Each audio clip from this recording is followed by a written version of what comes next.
Olá, seja bem-vindo a mais um encontro com a palavra e acompanhe comigo a leitura deste texto bíblico.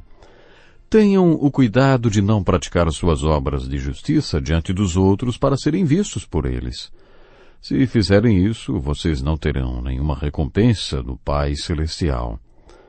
Portanto, quando você der esmola, não anuncie isso com trombetas, como fazem os hipócritas nas sinagogas e nas ruas, a fim de serem honrados pelos outros.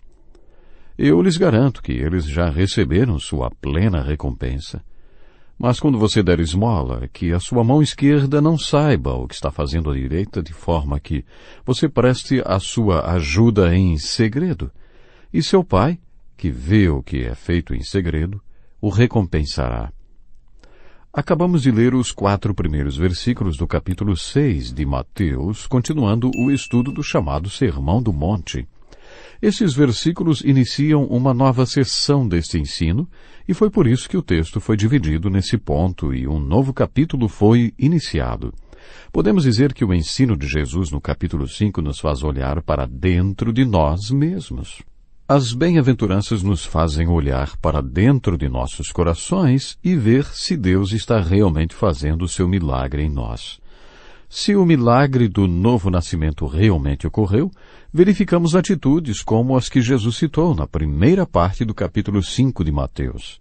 Se este for o caso, constataremos estas atitudes crescendo e se desenvolvendo em nossas vidas. Portanto, as bem-aventuranças nos fazem olhar para dentro. Mas aí o restante do capítulo 5 nos fala para olharmos ao redor, como relacionar essas bem-aventuranças com o irmão, o adversário, com as mulheres e com a esposa.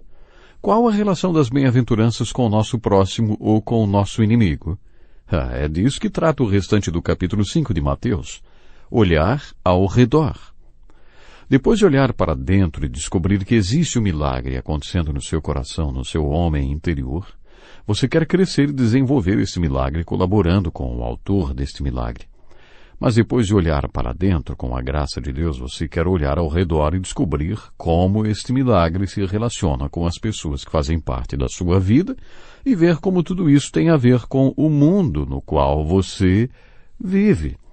Depois que Jesus fala como nossos relacionamentos devem ser, e somente o serão com a graça de Deus, nós adquirimos a visão do que devemos ver quando olhamos para dentro de nós mesmos e aprendemos como as bem-aventuranças interferem em nossos relacionamentos. E assim estamos prontos para iniciar o estudo do capítulo 6, no qual Jesus fala para olharmos para o alto. No final do capítulo 5, fomos desafiados com a pergunta: o que você faz de diferente dos outros? Você é diferente? Você é especial? Existem pontos em sua vida e nos seus relacionamentos que precisam da graça de Deus? Para que você precisa de graça? Se ama apenas aqueles que o amam? Ou só cumprimenta os que cumprimentam você? Será que você mantém uma lista daqueles que merecem se relacionar com você por causa do que fazem? Se este é um dos jogos que você joga, do mesmo tipo que o mundo joga, então você não é diferente em nada e não existe nada de especial em você. Se vocês amarem aqueles que os amam, que recompensa vocês receberão? Outras traduções deste versículo usam a palavra graça. Vocês não precisam de graça para amarem apenas seus amigos. Mas para virar a outra face quando alguém lhe bate na face direita, é preciso graça.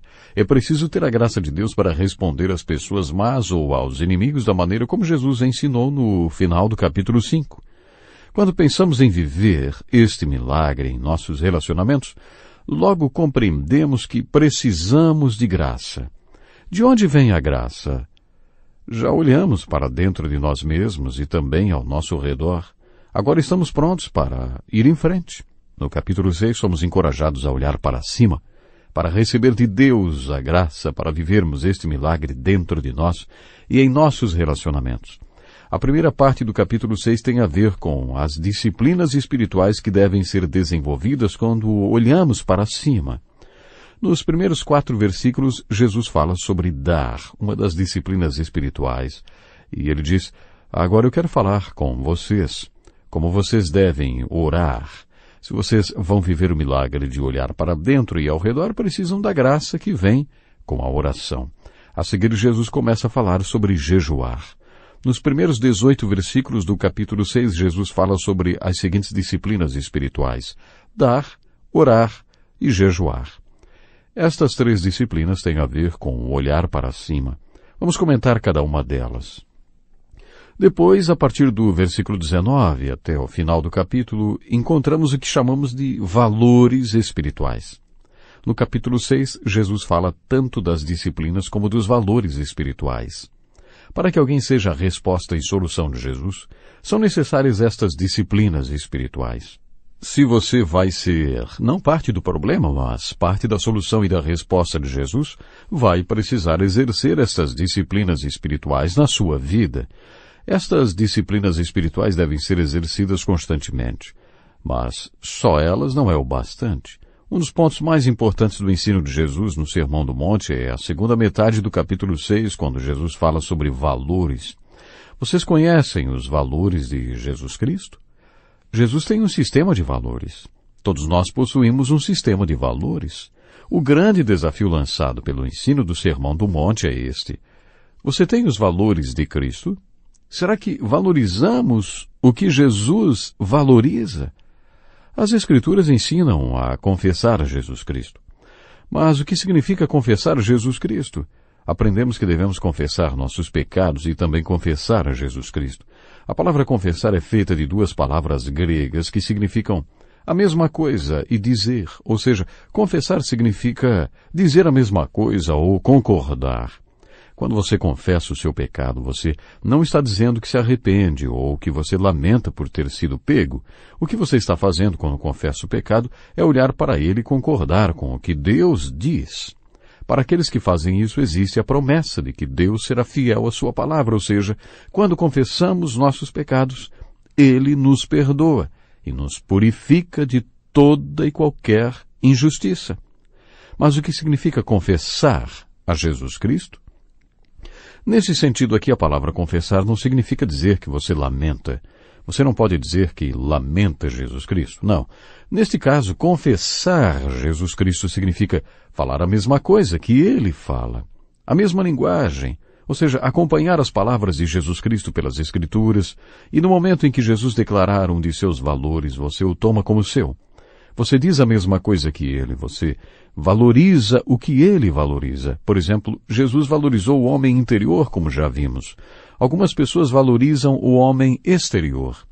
No final do capítulo 5, Jesus valorizou tremendamente o amor ágape, o amor incondicional. Você tem o mesmo discurso de Jesus a este respeito? Você diz a mesma coisa que Ele diz sobre o amor, ou seja, que o nosso amor deve ser como o amor de Deus? Você afirma que nosso amor não está condicionado às atitudes da pessoa amada, mas que a ama de qualquer jeito, independentemente da performance dela? Devemos amar como o amor descrito em 1 Coríntios 13. Devemos trabalhar isso em nossos relacionamentos. Quando amamos o irmão, o adversário, as pessoas do sexo oposto, as esposas, os maridos, o homem perverso, os inimigos e o próximo, nosso discurso sobre o amor é o mesmo que o de Jesus e falamos a mesma coisa que Ele. Os valores de Jesus são um fenômeno nas Escrituras. Eu desafio a estudar a segunda metade do capítulo 6 de Mateus, descobrir quais são os valores de Deus e de Cristo e depois concordar com Deus e com Cristo a respeito deles. Mais uma vez devemos nos lembrar do contexto e da estratégia deste grande ensino de Jesus. A multidão no sopé da montanha enfrentando todos os tipos de problemas. Esse ensino de Jesus foi dado para os que estavam com ele no alto da montanha, a fim de fazê-los olhar para baixo e ver as multidões com os seus problemas. Esse ensino de Jesus visa nos mostrar como, pela graça de Deus, podemos ser parte da solução e da resposta para aqueles que estão lá embaixo. Quando estudamos a segunda metade de Mateus capítulo 6, deparamos-nos com isto. Uma das razões por que as pessoas têm tantos problemas é porque têm valores errados. Essas pessoas não têm os valores de Deus e de Cristo. A maneira de transmitir os valores é ir até lá embaixo e mostrá-los a elas. Valores são apreendidos e não aprendidos. Por isso você precisa mostrá-los. Foi por isso que Jesus passou 3 anos neste mundo, ao invés de vir numa sexta-feira à tarde para morrer na cruz pelos pecados do mundo e pronto, não. Jesus era a verdade e a vida, e ele demonstrou isso entre nós. Ele fez isso mostrando quais eram seus valores. A primeira disciplina espiritual que encontramos na primeira metade do capítulo 6 de Mateus é dar. Obras de justiça. Tenham o cuidado de não praticar suas obras de justiça diante dos outros para serem vistos por eles. Em algumas traduções, ao invés de obras de justiça, encontramos obras de caridade. Mais uma vez, como aconteceu no capítulo 5, encontramos um contraste entre a religião estabelecida e o ensino de Jesus. Como já dissemos, os religiosos tinham um tipo de justiça, uma autojustiça, diferente do tipo de justiça que Jesus queria para seus discípulos. Muita gente acha que nos últimos 6 parágrafos do capítulo 5, Jesus está anulando a lei de Moisés. Mas, como já vimos, Jesus não estava fazendo isso. No capítulo 5, Jesus ensinou aos discípulos que tudo o que ele estava falando estava de acordo com as Escrituras. Ele sabia que não ia concordar com a religião da época, com a maneira como eles interpretavam e aplicavam a lei. O ensino de Jesus concordava com o espírito da palavra, com o propósito da palavra que Deus tinha no coração. Era com isso que o ensino de Jesus concordava. Jesus afirmou: se a justiça de vocês não for muito superior à dos fariseus e mestres da lei, de modo nenhum entrarão no reino dos céus. Se a justiça deles não fosse superior à dos escribas e fariseus, estaria provado que eles não tinham compreendido o ensino do mestre. Uma pessoa hipócrita era aquela que atuava no teatro grego. Para representar o personagem, o ator usava uma máscara, uma cara falsa. Esse é o sentido literal da palavra hipócrita. Agora Jesus estava dizendo: vejam bem, qual é a sua real intenção ao dar e contribuir? Ao ver o fariseu tocar a trombeta e jogar a moeda na vasilha do mendigo, Jesus diz: prestem atenção. O que leva esse homem a fazer uma doação? A única coisa que o move é ser visto pelos homens, para que pensem que ele é generoso. E todos viram o que aquele fariseu fez, e se a recompensa que ele queria era ser visto pelos homens e ser considerado piedoso e caridoso, ele já conseguiu. No capítulo 6 de Mateus, Jesus afirma que esse tipo de justiça é hipócrita. A justiça que quero para vocês não é hipócrita. Ela é uma justiça verdadeira, e a justiça verdadeira não é horizontal, como a do fariseu. Ela não funciona no nível horizontal, não apenas para ser vista pelos homens, para obter o reconhecimento dos homens. Esta é a justiça horizontal. A justiça que eu quero para vocês, a justiça que eu quero que vocês pratiquem é vertical. Vocês devem dar como para Deus e não para os homens. Por isso, quando derem qualquer coisa, ninguém precisa ver o que vocês estão fazendo. Na verdade, quando vocês derem com uma mão, não deixem nem que a outra mão saiba. Essa é uma grande lição para nós, não é verdade? Não dá nem para imaginar aqueles fariseus soprando suas cornetas e fazendo esse papel ridículo nas ruas. Mas eu fico me perguntando se nós não acabamos fazendo a mesma coisa. Dizem que uma das experiências mais maravilhosas que existe é dar um presente bom para alguém anonimamente e depois ser descoberto. Por que é tão importante ser descoberto, hein? Porque o problema da religiosidade farisaica ainda existe hoje. Em relação a dar, geralmente achamos mais importante a justiça horizontal do que a vertical. Como pastor, já observei que quando as pessoas contribuem, principalmente quando dão uma boa contribuição, elas não entregam um envelope, como todo mundo faz normalmente. Elas preferem entregar pessoalmente para o pastor para que ele tome conhecimento da contribuição. Sempre que isso acontecia na minha igreja, eu ficava um pouco chateado, porque via que a pessoa estava precisando aprender mais sobre dar, sobre a justiça horizontal e a justiça vertical. Devemos dar para Deus e não para os homens. Deparei-me com essa situação quando pastoreei uma igreja pela primeira vez. Comecei com aquela igreja quando ela ainda se reunia numa casa, e para o primeiro culto vieram apenas 20 pessoas. Minha esposa estava no hospital, gravemente enferma, com o nosso primeiro filhinho. Os médicos não sabiam dizer se ela se recuperaria ou não. Quando chegou o dia de eu pregar naquela igreja pela primeira vez, minha esposa me encorajou a ir, e eu fui. Durante todo o caminho do hospital até a igreja, o diabo me atacou com pensamentos de dúvida e medo, lembrando-me de como eu tinha sido um bobo, dando aquele passo de fé ao aceitar pastorear aquela igreja que parecia não ter condições de sustentar a mim e a minha esposa. Ao final do culto daquele dia, eu pedi ao tesoureiro da igreja que me mostrasse qual tinha sido a oferta daquele dia. Eu não pedi o dinheiro, apenas que ele escrevesse numa folha quanto tinha sido arrecadado. Quando ele me entregou aquela folha de papel com o valor da oferta, eu me surpreendi. A quantia era muito alta. Eu jamais me esquecerei disso. Eu olhei para aquele homem e disse: olha, eu acho que o senhor errou na soma, porque isso aqui é muito dinheiro. Ele sorriu e disse: não, pastor. Aquela senhora que costuma sentar no último banco da igreja deu quase todo o dinheiro que coletamos hoje. Eu estava ali, de pé na varanda daquela casa, quando aquela senhora saiu. E quando eu lhe dei a mão, disse: eu quero agradecer pela oferta que a senhora deu hoje. Ela pareceu contrariada com aquilo e me disse: eu não sei como o senhor ficou sabendo, mas eu não dei o dinheiro para o senhor. Eu dei o dinheiro para Deus, e isso não é da sua conta, viu, pastor? Sabe, com isso aquela senhora deu meia volta e marchou para fora. Eu era um jovem pastor e tinha acabado de ser repreendido e edificado com aquela atitude. Eu aprendi algo. Quando as pessoas ofertam, é para Deus e não para os homens, nem para o pastor. O que elas dão deve ficar entre elas e Deus. Foi isso que Jesus quis ensinar, dizendo que não é nem para nossa mão esquerda saber o que a direita está dando. Quando damos, é para Deus o que fazemos. De acordo com as Escrituras, a disciplina espiritual mais importante é dar. Lembro-me que, quando comecei meu ministério naquela igreja, disse à minha mulher que jamais pregaria sobre dinheiro. Tomei essa decisão porque já tinha ouvido tantas histórias de famílias que queriam que o pai visitasse a igreja e, finalmente, no dia em que o pai resolvia ir à igreja, o sermão era todo sobre dinheiro. Por isso fiz o voto de jamais pregar sobre dinheiro. Mas eu tinha que voltar atrás nesse meu voto, porque estudando as Escrituras e pastoreando a igreja, eu descobri que o bem-estar espiritual de uma pessoa está diretamente relacionado à sua fidelidade nessa área do dar. Dar é uma atitude espiritual, uma disciplina espiritual.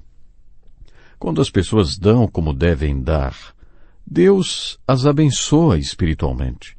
Não acho que dar implica numa automática retribuição de prosperidade financeira vinda de Deus. Nem sempre isso acontece. Existem lugares do mundo onde as pessoas não têm liberdade religiosa e são lançadas na prisão por praticarem a disciplina espiritual de dar. Sabe, não funciona assim. Nem sempre nos tornamos mais prósperos financeiramente porque praticamos o dar. Mas Deus abençoa espiritualmente aqueles que dão. E tira daqueles que são infiéis na disciplina do dar riquezas verdadeiras e bênçãos espirituais. Deus tem riquezas verdadeiras para você, mas, de acordo com o ensino de Jesus no capítulo 16 do Evangelho de Lucas, existe o princípio da mordomia. A mordomia não envolve apenas dinheiro, mas também o seu tempo, energia, dons, talentos, tudo que tem a ver com a vida do homem. Nesse ensino, Jesus disse: quem é fiel no pouco, também é fiel no muito, e quem é desonesto no pouco, também é desonesto no muito. Se você é fiel na maneira como lida com as riquezas do mundo, Deus confiará a você as riquezas verdadeiras. Mas se você não for fiel nesta área, vai acabar falido espiritualmente. Esta é a essência do que Jesus ensinou em Lucas 16.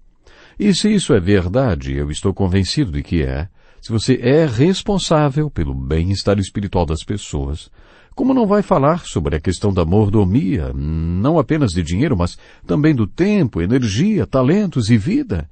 Na maioria das culturas, a maneira como lidamos com o dinheiro determina como usamos também o nosso tempo, energia e, claro, dinheiro. Por isso, esse assunto é importante na Bíblia. Nosso dinheiro e a mordomia fiel dele, ou seja, como gastamos o nosso tempo, dinheiro, como gastamos nossos talentos. Por isso, dar é uma disciplina espiritual ensinada na Bíblia. E é importante compreender que este dar deve ser uma atitude vertical e não horizontal. Devemos dar para o Senhor e não é da conta de ninguém o que damos ou quanto damos. Se temos a necessidade de contar o que damos ou deixamos de dar, é sinal que precisamos crescer na área da justiça vertical. Tenham o cuidado de não praticar suas obras de justiça diante dos outros para serem vistos por eles. O primeiro versículo de Mateus, capítulo 6, é uma afirmação geral, explicada e aplicada de diferentes maneiras na continuação do capítulo. O primeiro versículo é o tema desenvolvido no ensino de Jesus sobre as disciplinas espirituais de dar, orar e jejuar.